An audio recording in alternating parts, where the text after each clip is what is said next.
আসসালামু আলাইকুম। রোমাস কুকিংয়ে সবাইকে আরও একবার স্বাগতম। এখানে হচ্ছে মুরগির সলিড মাংস নিয়ে নিয়েছি আর দিয়ে দিলাম এতে স্বাদ মতো লবণ, গোলমরিচ গুঁড়া আর হচ্ছে একটা ডিম। এখন ভালো করে এগুলোকে একটু মাখিয়ে এখানে নিয়েছি ধনিয়া পাতা কুচি, পেঁয়াজ পাতা কুচি আর হচ্ছে কাঁচা মরিচ কুচি, পেঁয়াজ কুচি, স্বাদ মতো হচ্ছে ধনিয়ার গুঁড়া, জিরার গুঁড়া, শুকনো মরিচের গুঁড়া, আদা বাটা, রসুন বাটা সব কিছু দিয়ে মাংসটাকে একটু ম্যারিনেট করে 10 মিনিটের মতো রেখে দিতে হবে।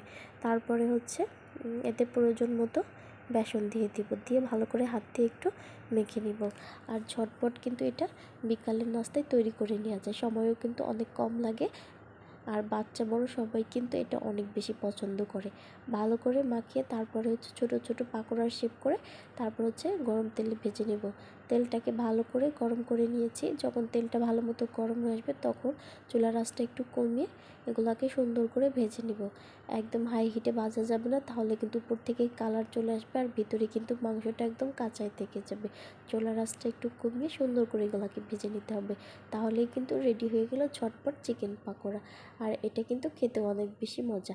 এটা কিন্তু বাচ্চা বড় সবাই অনেক পছন্দ করে খাবারটা খেয়ে নেয়। আর বানাতেও কিন্তু সময় এবং শ্রম দুটোই কিন্তু কম লাগে।